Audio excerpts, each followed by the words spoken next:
बलवान बाबू, पाकिस्तानी फौज में बहस इस बात पर होती है कि गोली सीने पे खानी है या सर में।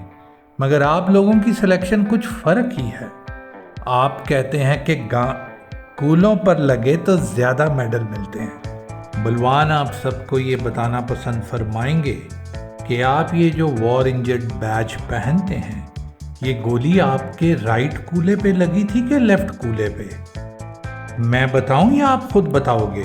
आपको यकीनन याद ही होगा जब आप चीखते चिल्लाते हुए जमीन पर घसीट घसीट कर वापस नीचे जा रहे थे और मिन्नत समाजत कर रहे थे कि अल्लाह के वास्ते आपको माफ कर दिया जाए।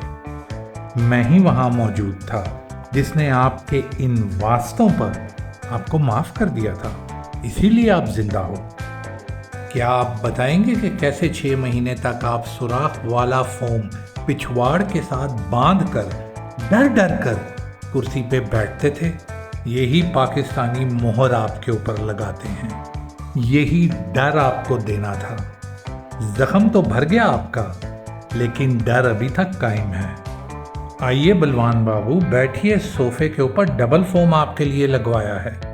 कुछ याद दिलाऊं बलवान, जब आप अपनी घातक पतलून समेत पहली बार टाइगर हिल की 3rd लिस्टिंग पोस्ट के पास आए तो पाकिस्तानी पोस्ट से NLI के सिपाही नूर अली ने आपके ऊपर फायर खोला।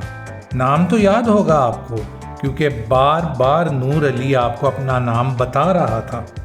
जी मुझे पता है, आप ज़्यादा देर उधर नहीं रुके और उसके पहले ही फायर के अंदर आपकी पतलून ढीली हो गई और आप अपनी बंदूक और अपने साथियों को छोड़कर वहां से भाग गए।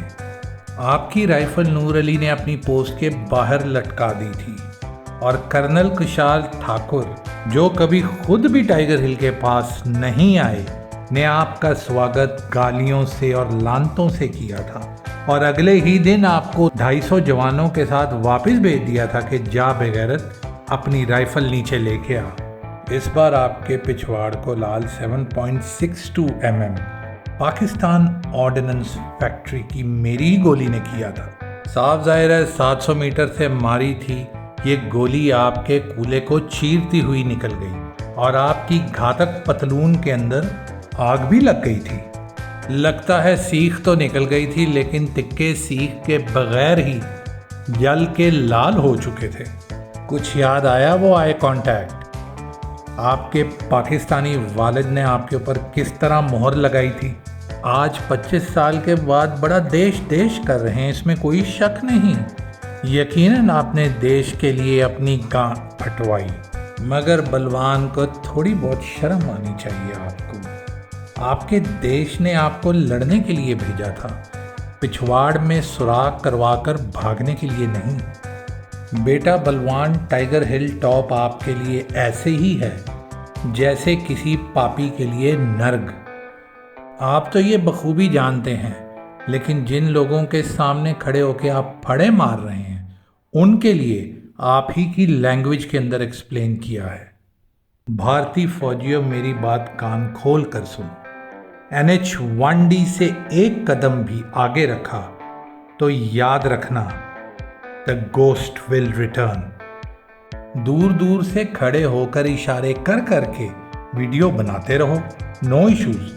हम तुम्हारी रोजी रोटी पर लात नहीं मारेंगे। बलवान बाबू, इस बार हज्जाम के पास जाओ तो जब वो बाल सेट करके पीछे खड़ा होके शीशा दिखा रहा हो आपको, तो कुर्सी से उठना और घातक पतलून को नीचे कर कर पाकिस्तानी लगी मोहर भी देख लेना। उतनी ही दर्द होगी, उतनी ही जलन होगी जैसे पहली दफा गोली लगने के बाद हुई थी। बलवान बाबू, बोलो मुंह से कि हम अमन चाहते हैं पाकिस्तान के साथ।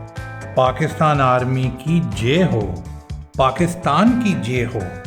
भगवान पाकिस्तान को हमेशा कायम और दायम रखे, वरना 2 उंगलियां आपके हलक में घुसाकर जबान टॉन्सिल समेत खींच के बाहर निकाल दूंगा। काटनी नहीं है यार, जड़ से बाहर निकालो, जड़ से बाहर निकालो, जड़ से बाहर। This audio was brought to you from the